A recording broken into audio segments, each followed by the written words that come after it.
This is so pretty. This is my weapon. This is my gnome-stick! Ah! Ah! I really like it a lot. Thank you so much.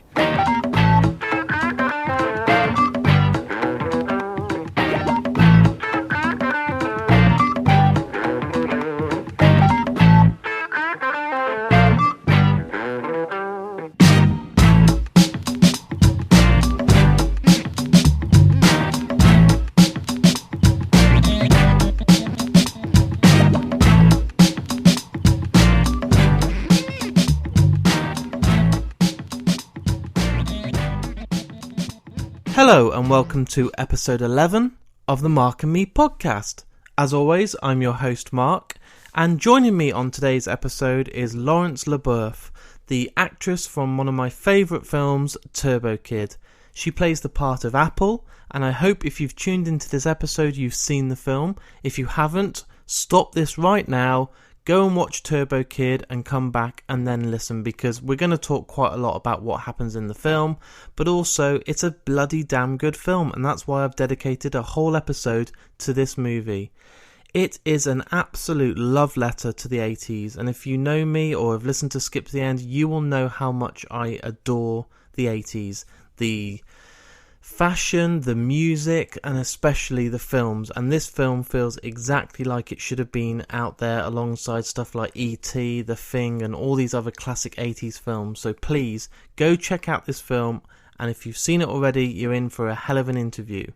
So as I've just said, on today's episode I'm going to be joined by Laurence, but before we get into the nitty gritty about that, what I just want to say now is if this is the first time you've tuned in to Mark and Me, thank you, because I've seen a lot of new people posting since the Gremlins episode, and a lot of new listeners have jumped on board. So hello, welcome, and I hope you enjoy your stay. For those of you who've been here since the start, it still blows my mind that we're on episode 11, but hey, this is great and I'm enjoying it, and as I teased last time, I've recorded some great interviews over the last couple of weeks. I've been a bit busy, so you've probably noticed there's been a bit of a gap since the last episode, but that's because I really enjoyed that episode, and as you know, I've been going out and getting a lot more content, so we've got a really good run coming up for the next few months. Now, I don't really know what else to say. I just really want to get to this interview because I've had such a blast doing it. It's one of my favourite guests so far, and, you know, let's just get to it. So, without further ado, here is Laurence Leboeuf and me talking all things Turbo Kid. Hello! Hello, is that Laurence? Yes, it is! It's Mark calling, how are you? I'm good, how are you? Very well, thank you, very well indeed. I'm just in the studio, so it's sounding brilliant. Okay. How's your day been? Oh, my day's great. It's, I'm in Montreal, so it's snowing a lot today. It's actually very cold, but it's okay. We will survive, but it's good. I really appreciate you taking the time to talk to me today. Of course, it's my pleasure. Brilliant. So what I want to start off with doing, Laurence, is just to find out a little bit more about yourself. So when did you actually get into acting? How did it all start for you? Well, yeah, I started fairly young. When I was about 10 years old. That was my first series that I did in French. And both my parents are, they're both French-Canadian, well-known actors here in Quebec. So my dad owned a theater for about 18 years, and so I kind of grew up backstage of his theater and, going to some shows with my mom, recording, and so I kind of swam in it a little when I was young, but I really didn't want to do it at first, and then, I don't know, all of a sudden I was like, I want to try to act, like I would love to try to audition for something, and, my parents were like, are you sure? And I was like, yeah. And then so my first audition, I got it. And that's how it all started. Amazing. Was there any actors out there that you watched as a child or growing up that inspired you and you absolutely fell in love with? Oh, well, obviously growing up for me, Kate Winslet was someone that I've, looked up to. Her talent and, Kate Blanchett as well. And all these, Meryl Streep, obviously all the classics really that are like, wow, talent beyond what you can explain. And you're like, wow, I kind of want to go that deep into acting, I want to, dive into it as much as they did, in their roles. And that's something that always appealed to me. And yeah. So you've set the bar pretty high for yourself. Yeah, I guess. I guess, yeah, well, why not? Yeah, you got to aim pretty high, so why not go the whole hog? Yeah, well, I think it's more into you can tell, I mean, there's so many talented actors out there, but I think it's about what I saw in them was the heart is there, they become somebody else. They're completely immersed in something. I mean, and I think that's what inspired me the most, was that if I'm going to do it, I want to transform every time and really become the character that I'm interpreting. So I think that's what I admired the most. Amazing. So what sort of films do you love? What are your all-time favourite films that you will always go back to? Oh my God. I mean, some of them I find them hard to watch because, some of them that I love really trouble me, like, Eternal Sunshine of the Spotless Mind is a movie that I really love, but every time I watch it, it just kind of makes me feel a bit uneasy at the end, so I guess it's a good sign, but if not, I mean, there's a classic Forrest Gump that I can watch over and over every time it's on TV. I mean, it's just, to me, that movie is, will always win in my heart in every way possible. And I'm a big fan of Lord of the Rings, so I'm a bit like I can watch those movies 3 times a year. I mean, I'm just a fan of that genre, of that world, and I thought the movies were really well done. So yeah. Brilliant. So moving on to Turbo Kid, which is an absolute awesome movie that came out of nowhere. Yeah. How did it end up that you started playing Apple? I mean, I read something about a costume designer friend of yours, or something like this, was friends with the director, or something like this. Yeah. What's the actual truth about how you got this part? Well, that's it. I was working on another show, on a TV series that I'd been doing for the past 3 years or something, and the costume designer came in one day and was just like, listen, this is my next movie that I'm doing, and the directors have been thinking about you for the main character, and they got you this drawing that they wanted you to see, just to help you put yourself into the mood and the kind of atmosphere that they want to do with the film. And it was a drawing that Francois, one of the directors, had done, and it's kind of me with like an Apple helmet, and it's a picture of me but reworked with the computer, with like pink and blue shadows under my eyes, and like a very like sort of spacey kind of feel to it. And I looked at the drawing and I was just like, what is this movie? And I want to do it right now. Like, and so I was freaking out, and I called my agent and I told her about it and stuff. And then she was like, wow, we just received, I just heard about it and stuff. So she sent me the script, and right away, I didn't even read the script, and I was like, I want to do it. So I was like, to me, just the drawing was just like, there's an atmosphere to it that I fell in love with already. And the script on top of it was just, phenomenal, made me laugh, made me smile, made me cry. I was just like, wow, I fit right in there. I want to do it. So wow, sold on just a picture. That's incredible. Yeah, it was a very cool picture. So I've read that the director was very, very keen to work with you for some time, and what blew my mind about this film was there's 3 directors that are involved in this making of the film. Yeah. How is that? That's a whole unique experience in itself that I've never really heard of. Oh my God, me neither. I mean, sometimes I've heard of 2 directors, but 3, I was like, at first I was a bit kind of like, wow, how is this going to work? Like, I mean, I was expecting maybe something completely disorganized and, I don't know, but something, was like a bit worrisome for us, But, the first read-through we had, and I could see just their dynamic. They've been working together since they're kids. I mean, they're brothers and sisters, and they're a couple, and like, it's just like they just work. The 3 of them together have a way of making things work. I mean, Johan was more with us, the actors, and like the direction of actors, and then Francois was more with the technicians and the technical aspects of it, and Anouk was making sure that everything was working and everything was making sense together. So they really just work well. I mean, not once did I see them bicker or it's just perfect. It just really works really well. Yeah. It must be very interesting to be on set watching these guys work together, and like you said, not clashing when there's so much talent and so many thoughts in the air.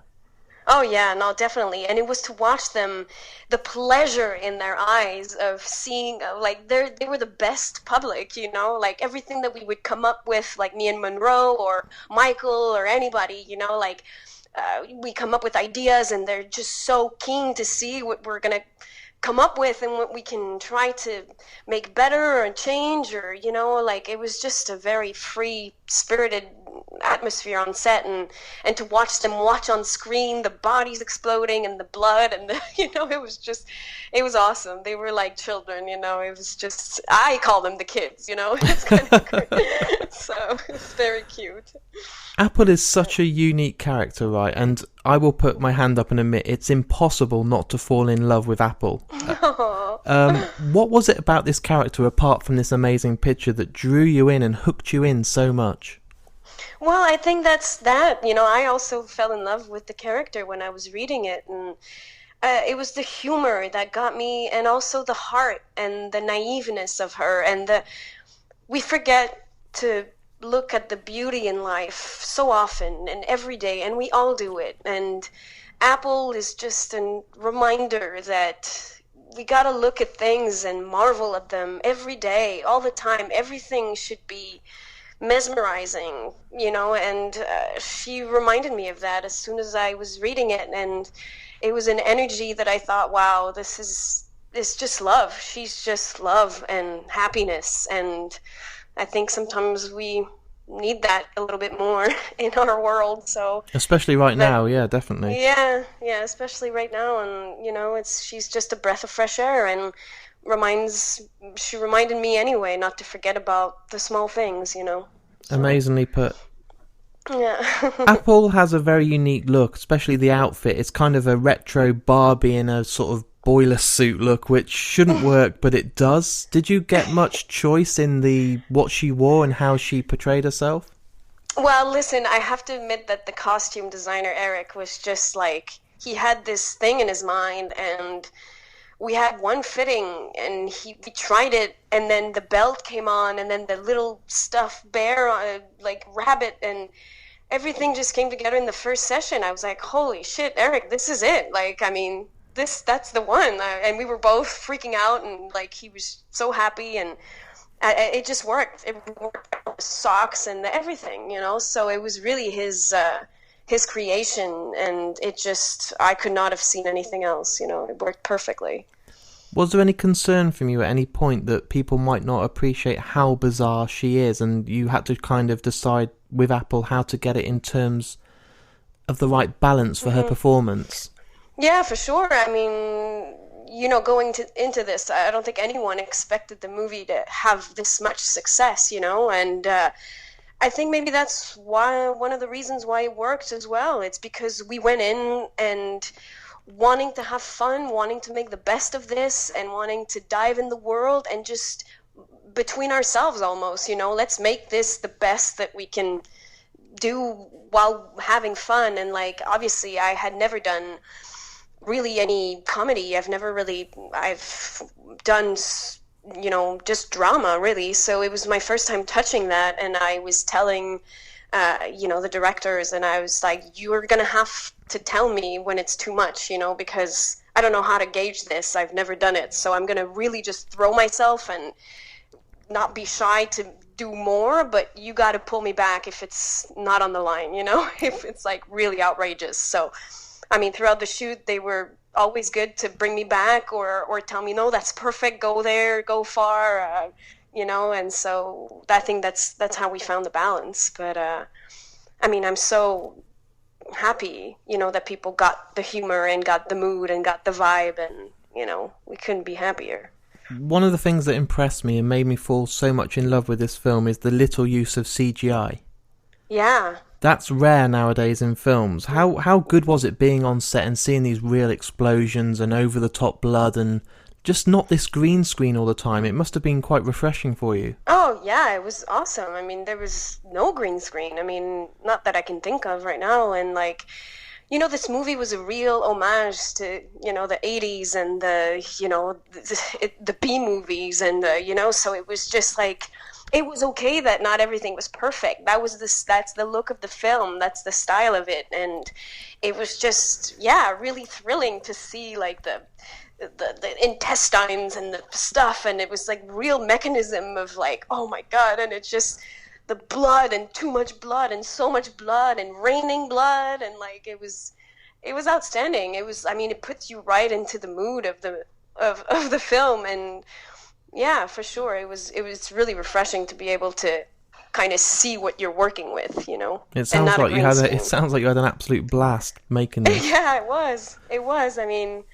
you know, we had some weather issues, you know, it's hard making movies when you don't have, you know, we had like, I think 21 days to shoot it. And, you know, so I don't know, you make the best of what you can. And some stuff had to be cut out because we didn't have time. And the weather, you know, here in Quebec, I mean, we were shooting in the winter. And like, so it's kind of like, you never know what can happen with the weather. But I mean, overall, the essence of it was there and we just had a blast.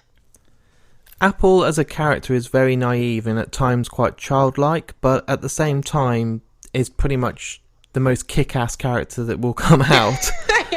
With this kind of choreographed fighting, did you get to do that yourself? Because some of that fighting scenes were literally just unbelievable. Yeah, I did. Yeah, we pretty much all did everything. I mean, it was choreographed, and the pool thing, like it was a long day. It was a very long day, very exhausting, and it was very cold in that pool. But that's the fun of making a movie as well, is to be able to do your own stuff and your own stunt, and you know, to get into the mood with my gnome stick and to go at it. And I love that stuff. I mean, I would do it any day. I really love it. I'm so happy that they let me do my stuff in the bicycle too, you know, the bike too, you know. So where'd you go to train in the ancient art of gnome stick? That's what I want to know. Yeah, I went to the gnome stick school. That popular one that a lot of people are trying to get into, yeah? Yeah, exactly. So in terms of humour for this film, at times it's very slapstick and kind of tongue-in-cheek, but at times it's really very serious at the same time. That's very hard to get right, and a lot of respect to everyone involved in this film. How was that to try and get that balance again? Well, I think, once again, you know, when you're well-guided and when you know, I think everyone was in the right place at the right moment, in the right mood. I think everybody got it, you know. It's when the stars align, I guess that's when it worked, you know. Like, I mean, we never really made a big effort to keep track on anything. It was just natural. I think we understood our characters. We were into them. We loved them. And I think we followed the story pretty well, everyone on our own, you know, whether it be Monroe or me or, you know, the directors. I think we got it, and that's when it just fits together, you know. Incredible. So how's life been for you since making Turbo Kid? Well, I've been missing it a lot.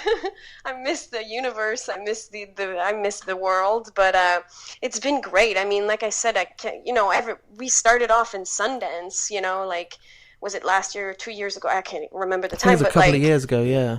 Yeah, I think it was 2 years ago. But like, I mean, that was the kickoff of the movie, and we had not seen it. I had not seen the movie, and that's my first time watching it, and we're in Sundance, you know, so we were all freaking out, really. I mean, it was just like amazing, and we couldn't believe it. And then, you know, the directors went on to Korea and to Brazil and South by Southwest, and it won prizes all over the world, and we're still kind of like, whoa, like this movie had a huge life. And, you know, the comments I've gotten and the fans, like, it's just like it's unbelievable. We couldn't be happy. Everyone, we still can't believe it. We're like, this is insane. I mean, we're so happy. Does it feel like one day you're just going to wake up and be like, oh, that didn't really happen? No. No, I pinch myself hard enough every day, so. And what have you got coming up in the future? I mean, have you done much else since then? Have you been getting involved? I know you've been involved in some sort of TV work, is that right? Yeah, I mean, I do work in French, you know, because I am French-Canadian, so I had this series that's starting again for a third season in April, and we just also finished our 4th season of a series called 19-2 that was on Bravo in Canada. So yeah, I mean, I take it day by day. You never know in this thing, and like right now I'm kind of on vacation, and I'm enjoying that very much. And I'm getting in the way by taking your time to do interviews. Oh God, don't worry. Don't worry. This is awesome. I mean, so happy that people are interested and curious and have loved the movie. I mean, that's just good stuff. So what happened if tomorrow your phone rang and they said, right, we've got it, we want to do Turbo Kid 2? Well, I'm in. I mean, for sure. I think that's what's happening. So I don't want to like reveal anything that I should not, but that it's in the works. I mean, they got their financing, they're writing it, and hopefully we'll get to shoot it at the end of the year or something. Oh man, I didn't know this. Yeah. So I hope I'm allowed to say this because I think it's known that they got the money to write, but yeah, they're writing it, so we're doing it. Oh man, what a great way to end this interview. Yeah. Christmas is here already and it's only February. I know.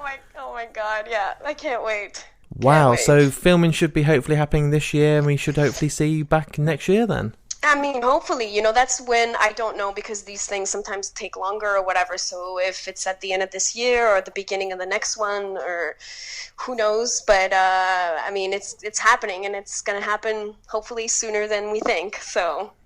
So for any of the fans out there that already know about Turbo Kid, is there anything you want to say to them all? This is your chance to kind of shout out to those people. Oh my God, well, I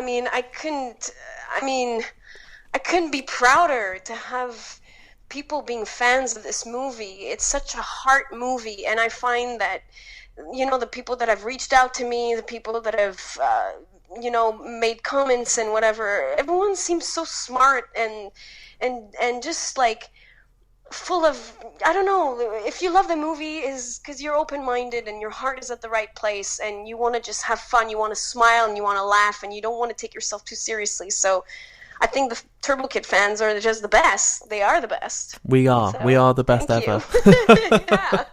Thank you so much.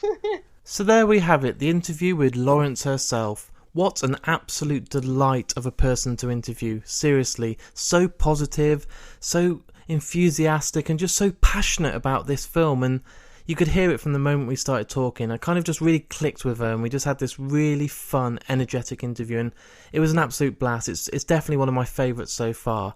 Now, you probably heard while we're talking about Turbo Kid, we discussed the fact that this film was directed by 3 different directors. That's something that's very unique, and probably for me one of the first times I've heard about this, and I think it does blow my mind a little to know that 3 people with such strong kind of passion and kind of ideas were able to actually put it's kind of it's crazy, like put all their creativity together and come up with this incredible film. Well, it's a bit of a spoiler, but following on from this interview, I contacted those guys and I've recorded about an hour's worth of material with them. And I'm not going to just say this for the sake of it. It's absolutely fantastic. We're talking all things 80s. We're talking about the latest films that have come out, what inspired Turbo Kid, how it was working as 3 directors on set. It's wicked. It's really, really cool. And, I don't reveal who my next guest is, so it won't be these guys next. But it's coming up very soon. I'm going to edit it over the next 3 weeks and get it out to you. So, I'm not promising a date, but it won't be long until you get to hear it. And it's one of my favourites, so I can't wait for you all to hear it. And there's a lot of talk about the 80s. And if you know me, you'll know my love for the fashion, for the music, and especially the films of the 80s. Well, there's not much else to say about Turbo Kid apart from go and see it. If you've cheated and you've listened to the interview and now you really, really want to go and see it, do it. Go and buy the Blu-ray, go and buy the DVD, do whatever you need to do to see this film. Also check out the soundtrack. As you can hear on the end of this episode, I've used a snippet from it. It is so, so awesome. It really is. It's one of the most 80s sounding soundtracks you can get, but it's fantastic. So do both. Go and watch the film and buy the soundtrack or have a listen on Spotify or whatever you need to do because it's brilliant. coming up on the next episode, it's going to be 2 weeks away, so I'll give you that, but I'm not telling you who it is. But I have teased on a couple of my episodes about someone I wanted to speak to, and it has happened, and it's been recorded, so I'm just about to edit it and get it out to you. It will be a couple of weeks away, but it won't be too long, and, just keep going on my social media. So go on markandme.com. On there's my Twitter, my Instagram, my Facebook. I was about to say come on my Facebook and come on my Twitter, but that sounds a bit weird. So come on my social media. Let me know what you think of the episodes. If there's any guests you want me to speak to, please tweet them in or Facebook or drop me a message because, I'd love to get some inspiration from the guys out there. Tell me what you love about the episodes. If there's something that doesn't work, let me know because, it's all a learning process for me and eventually I want to master it. But at the moment, I'm still learning all the time. But it's great to see the tweets coming through.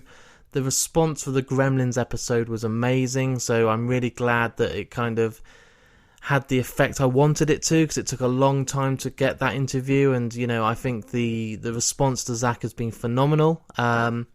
It's crazy we're on episode 11, it really is, but, we're going to get more episodes going, I've probably got about 4 or 5 more episodes at the moment that I'm currently editing for you all, so don't worry, there's a lot of content to come, there won't be any long gaps. And that's it for now. So as always, guys, stay safe. I appreciate you listening. Just take care of yourselves and, I'll speak to you all again in a couple of weeks' time.